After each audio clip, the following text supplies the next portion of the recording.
Class is now in session, and can we just take a moment to appreciate how sexy our teacher looks? God damn! In this video, we're going to discuss what they should have taught you in school, starting with the decision to go to college/university. You're likely getting huge pressure from your school, from family, from friends, mainly from your parents to take this route, and it almost feels like it is the route. The only choice you have is to pursue higher education when you turn 18. Ask yourself this one question: what is their agenda? For school, their agenda is getting the highest percentage that they can advertise on their website and on their billboards of how many of their students got into university. It is marketable and profitable for them for you to go. So they tell you to go, even if you're a trash student. For parents, it's a little bit more emotional.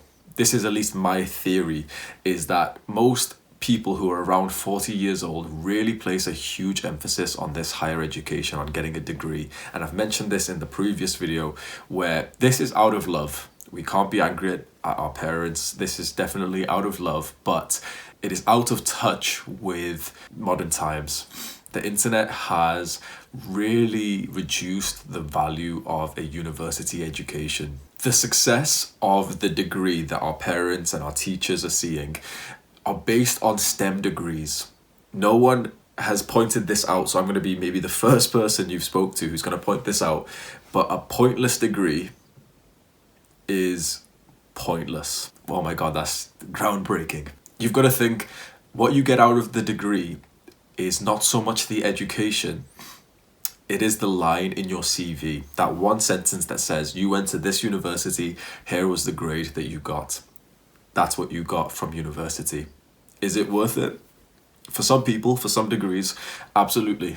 It might be the best thing that they ever do, getting their doctorate, getting a degree in medicine, in physiotherapy, a degree in something that's your passion and you could imagine being in that field for 20 to 40 years.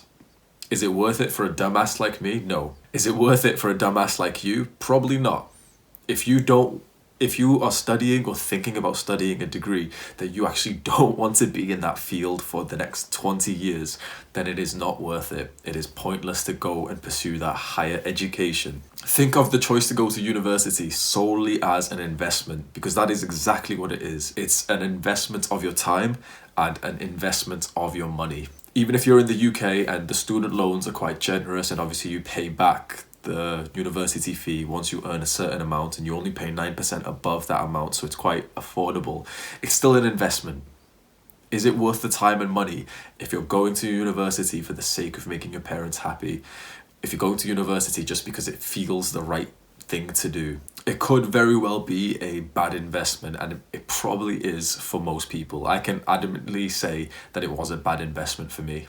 I'm quite a grateful person because of my gratitude practice, so I can look back and think that I am very, very grateful for that experience, but not for the degree itself, not for the act of going to university, especially not to go when you're 18. Remember, that is the biggest pressure, and that is like my main point, is to just do a double take. You don't have to go when you're 18. You can absolutely wait a couple of years, and you'll find that the people who do go when they're 18, they're too young for it.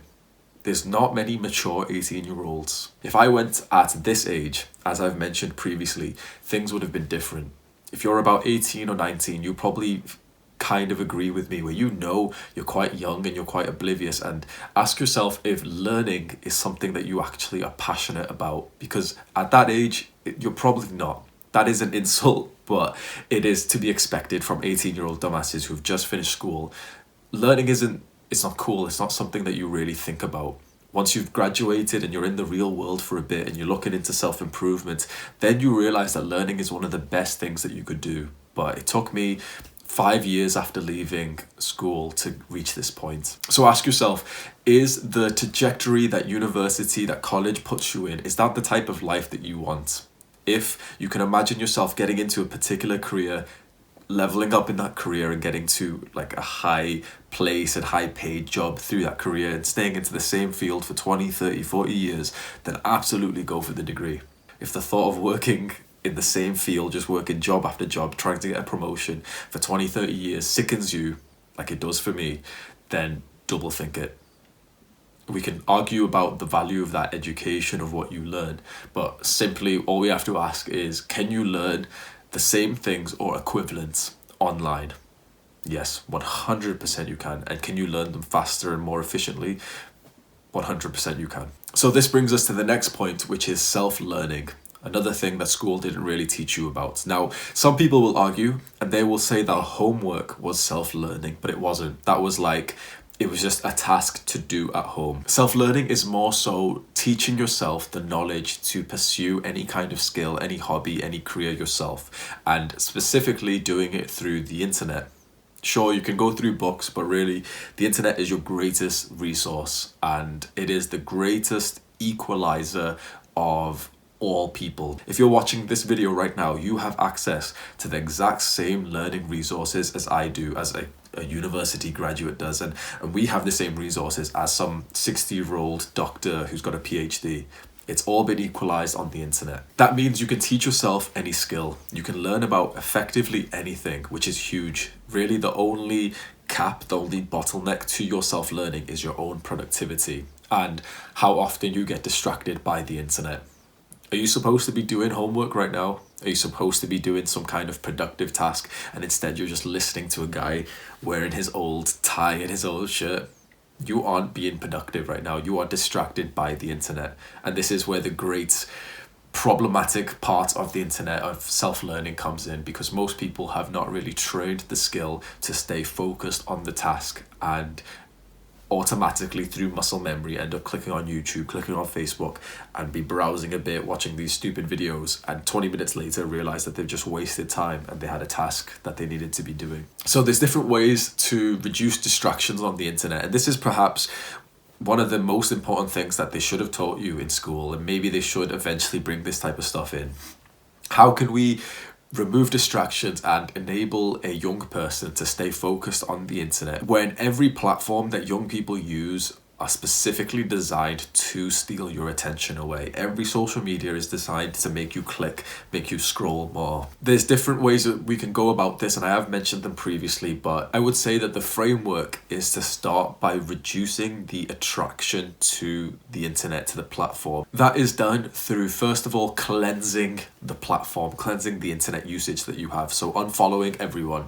I follow like 100 people on Instagram right now. Unsubscribe from everyone. Unsubscribe from me. If you feel like these videos are wasting your time, unsubscribe from me.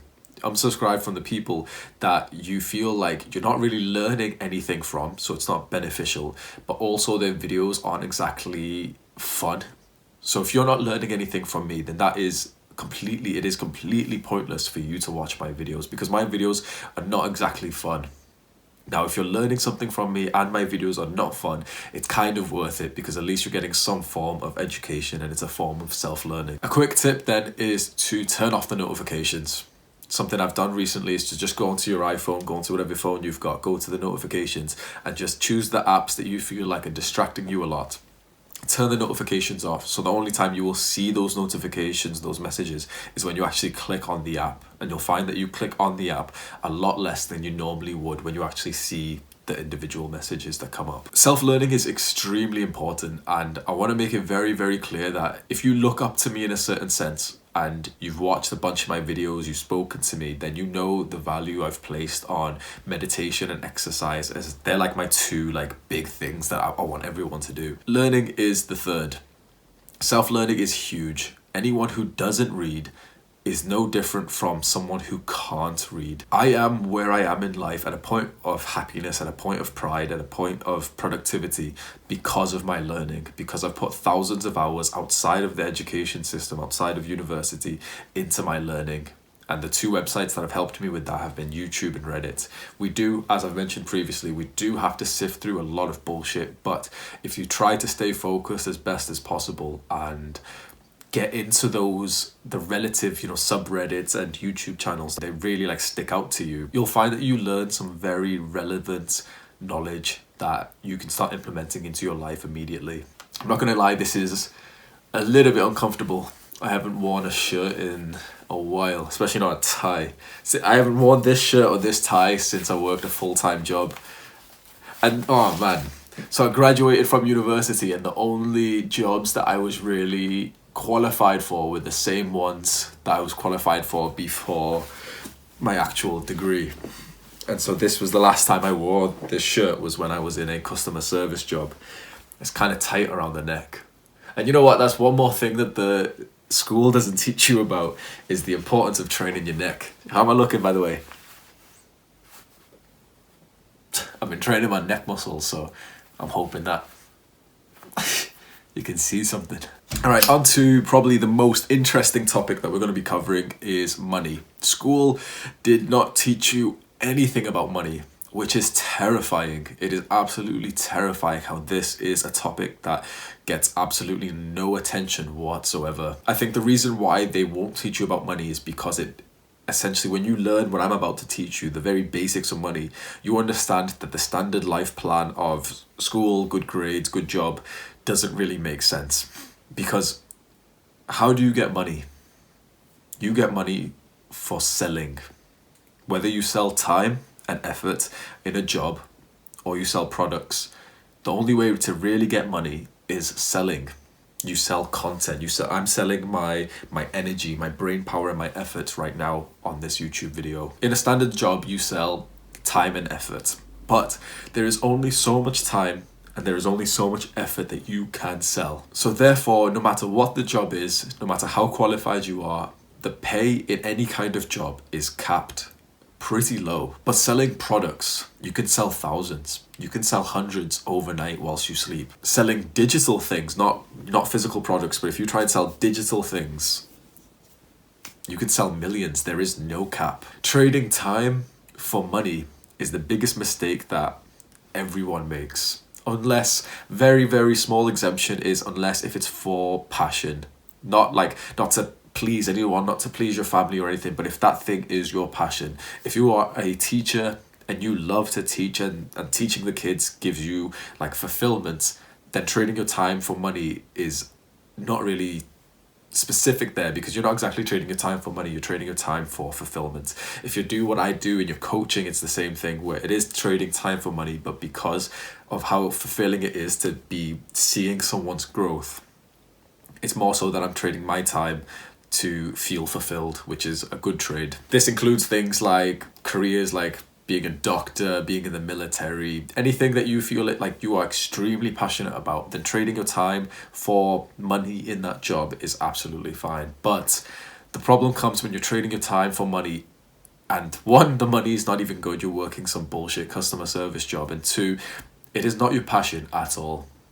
So you've got a limited pay, you're capped quite low because there's only so much time and money that you can put into this job, and it doesn't give you anything other than that pay. There's no real benefits. The companies can tell you like, oh, you know, we're like a family here and there's free fruit Fridays and casual dress days, but that's not real benefits. Unless you get real fulfillment, real passion from trading your time for money, it is the worst way to make money. Separate your time from money. Make money without the need of your time, without the need of your effort. Essentially how this is done is through putting in time, putting in effort first, kind of like delayed gratification. And once you've done a certain amount of work pre-stage, like beforehand, it's done. It's almost like making passive income, even though that's became a term that is like used by scammers and shit. But once you've made a business and you have become the owner and you've employed managers, then you don't really need to work on that business anymore. Once you've made a digital product, you don't need to work on it anymore. Maybe you might do like an hour of admin time every month if something messes up on the system, but you don't need to work for it anymore. You put in the time and you put in the effort once, and it will keep on making you money for as long as that thing that you made is still relevant and profitable, which could be years, it could be even longer than that. Just know that if you are working a job or if you're working for someone, you are not getting paid what you deserve, which is weird, right? Because you are worth more than you get paid if you are getting paid by someone else. Because if you're getting paid by someone else, they must make profit from you. This isn't like a conspiracy theory, it's not anything really too bad, but whoever is paying you, whether it's a boss, it's an owner, it's whatever, they have to make profit from you, which means that technically you are worth more than that. And so therefore most people who work for someone want to be their own manager, their own boss. But the most ambitious people want to be the owner. You want to be the person who works on the business, not in the business. And the final point about money is that apart from lucky situations, money is very, very heavily, if not entirely, tied to your productivity. Being productive is not working all day. Being productive is not working 10 hours a day. Being productive is getting the same work done in just 3 hours instead of 10. And that is possible. The real definition of productivity is not just getting a lot of work done, not just spending all day working. It's about being efficient, about being effective, and therefore requiring less time to do that work. This is heavily, heavily tied to Pareto's principle, the 80-20 rule. You've definitely heard of this before. In general, 20% of the things you do, the input that you put into something, results in 80% of the output. What this means is there is certain actions and tasks that are almost like the powerhouse of leading to the outcome that you wanted. The very, very simple term then of productivity is just to focus on the 20% that makes those 80% of desired outcomes, and suddenly you've gotten most of the result that you wanted in a quarter of the time. And then we also have Parkinson's law. This is a law that states that a task will swell, it will fill up the time frame that it's been given. All university students know this. An essay can be done in 10 hours. It can be done in 1 or 2 days maximum. But when you've been given a month to do that essay, it takes a month to do it. And the majority of students don't actually complete that essay until the day before it is due, or if you're like me, the hours before it is due. What this means is that a large deadline, a lenient deadline, is actually counterintuitive. Most of the shit we do, most of the work that we do is pointless. Instead, to be productive, focus on the 20% that leads you to the most of the results, and then set a deadline that actually feels too short. All of this about productivity and a lot about what I just mentioned about money is from the book, The 4-Hour Workweek by Tim Ferriss. If you relate to the things I'm saying right now, you find this stuff interesting and you want to learn more and you want to invoke your self-learning, this book will honestly change your life. I'll link it in the description. It's one of those books that you should be reading every single year. He talks about getting away from the standard life of degree and shitty corporate job, working anywhere you want, being location independent, making money online, being productive. You should definitely be reading that book if what I'm saying right now strikes something out to you. When you get productive and you really start focusing on the 20% that leads to 80% and Parkinson's law, and you just stop wasting so much time on instant gratification, you realize that there's actually so much to do. There is genuinely so many opportunities that it's got like a fire inside of my heart that I realize now that there's so many things that you can be working on. And I want to point again to the same thing I've been mentioning in a few recent videos, is most people actually feel like there's nothing to do. They watch TV because there's nothing else to do. They watch Netflix because there's nothing else to do. They just scroll on their phone because there's nothing else to do. You have nothing to do because you do those things. Most people have got it backwards. There's not nothing to do, so you do those things. No. You do those things and now there's nothing to do. For you to feel like there's something to do, for you to feel like there's something to be productive on, you have to do nothing first. You have to literally just sit there and actually give your mind a break and think about the things to be productive on. You cannot think of a new habit, a new skill, a new goal whilst you're watching Netflix. You have to genuinely sit there with a piece of paper and a pen and literally write down, like, what could I be spending some time on? What goals could I set myself? And you'll find that 1 hour of doing that and you'll have a new hobby that actually gives you so much fulfillment, something that you can be productive in. So the next section that school forgot to teach us about is health. Another, the most important thing about life, and we learned pretty much nothing about health. We did 50 minutes of exercise a week.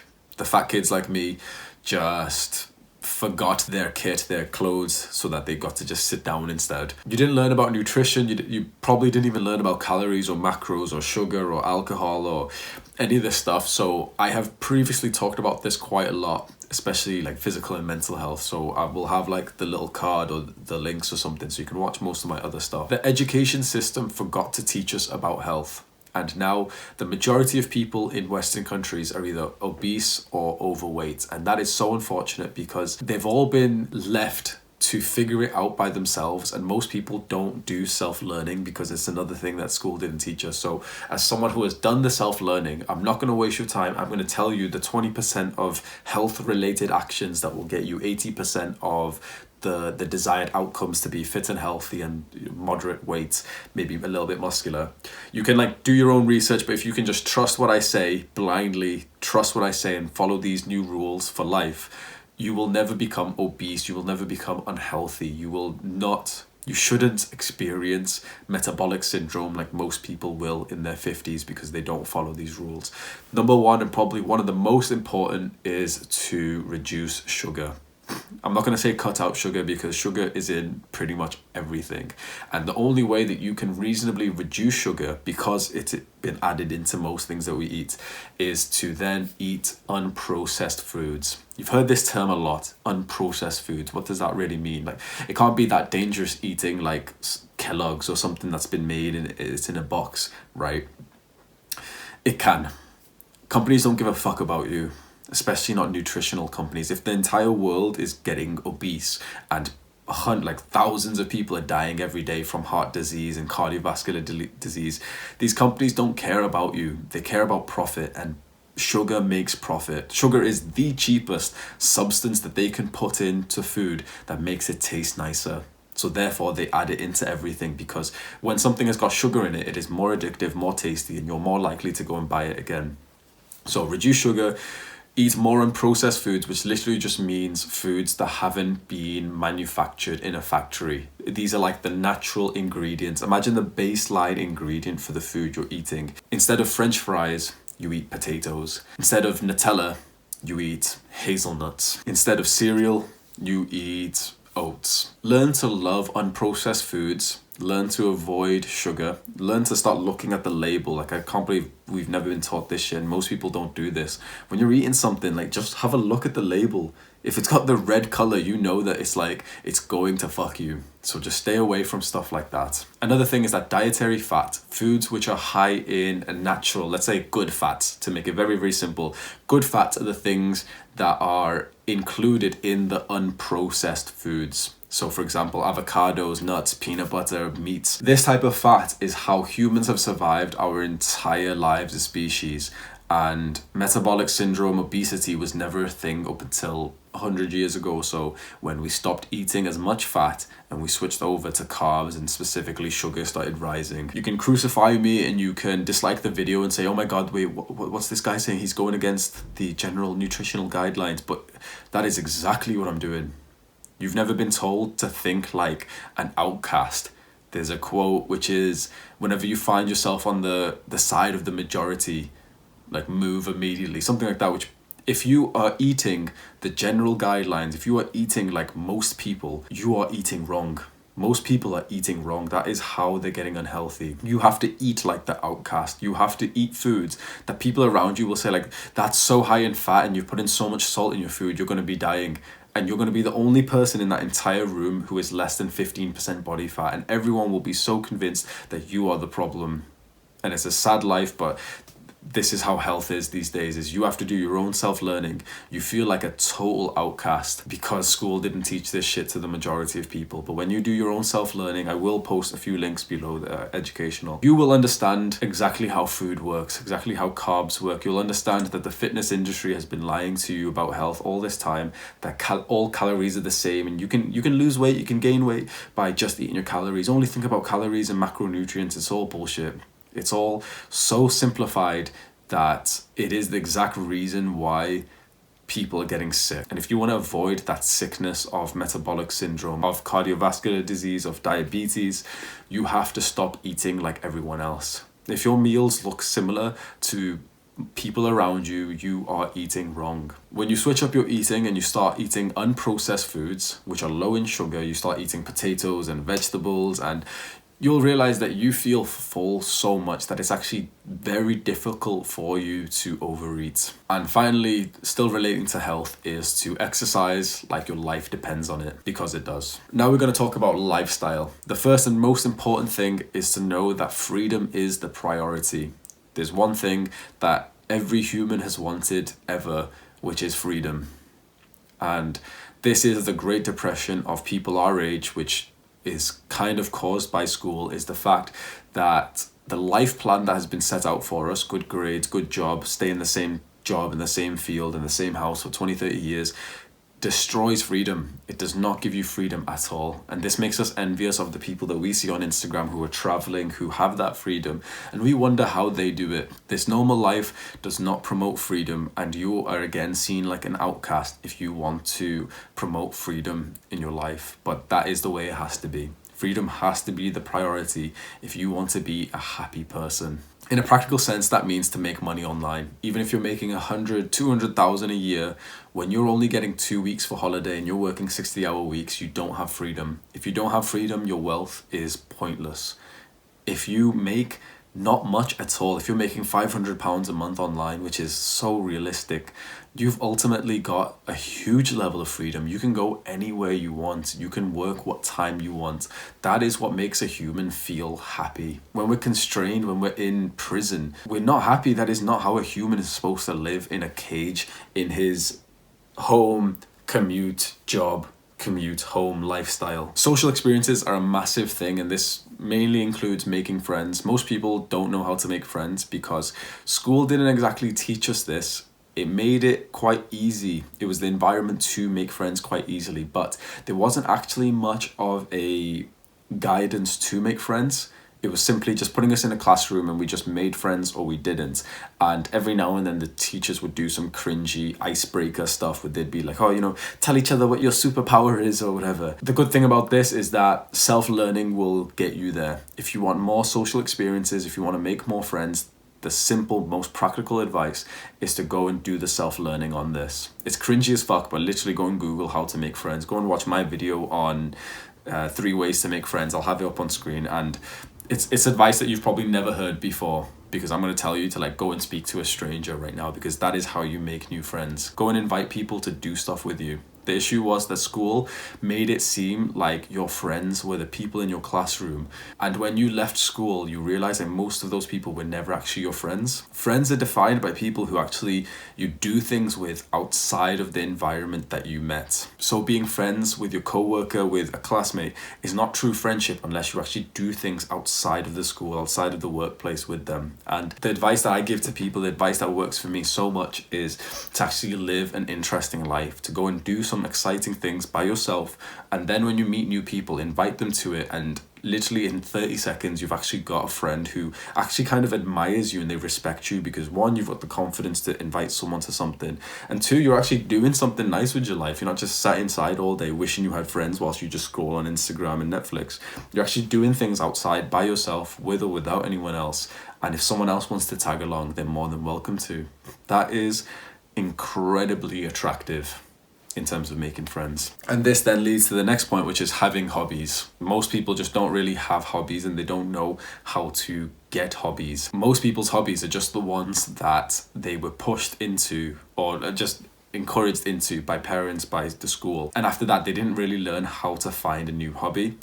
To find a new hobby, you do anything to do with thinking and to finding stuff, you have to take the same advice. You have to close everything down. You have to stop trying to think of a hobby while scrolling on Instagram, whilst looking at Netflix, and literally just sit there and think okay, what kind of hobby, what do I feel like doing? What goals could I set myself? What would be fun and enjoyable and maybe challenging for me?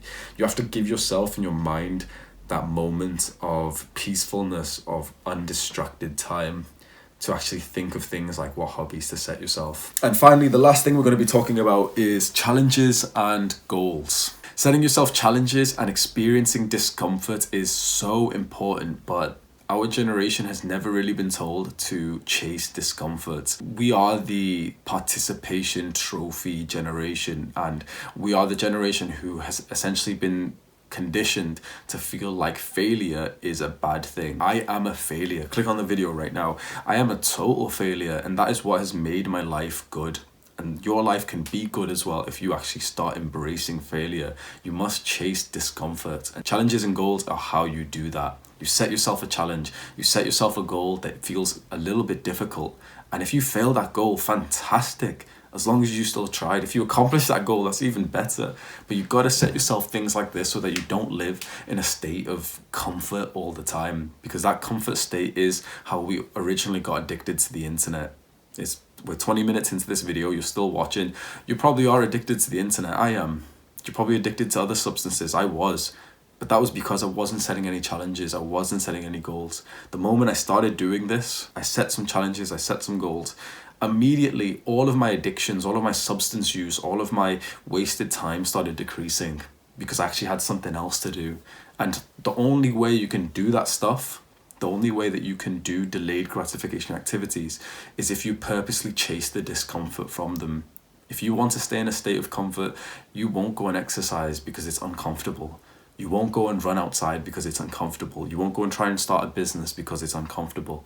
If you chase discomfort, you'll do all those things and you'll smile whilst doing them. That is the end of this class. Your homework is to turn on the post notifications, and if you want to be on a serious note, if you want to be my one-to-one student, if you want me to teach you this type of stuff and you want to discuss it all on a one-to-one basis on a weekly video call with me, you can be my student. If you're interested in that, scroll down into the description, click on the Be My Student link right now, and you'll get an education from me, which I think is hugely important, and it's got a 110% guarantee. So if you feel like the education I give you is not worth it, I will refund your money and also give you 10% extra. So that gives me the motivation to really make sure that you learn so much from me that it actually benefits your life learning this knowledge, which I am sure it does. Take care.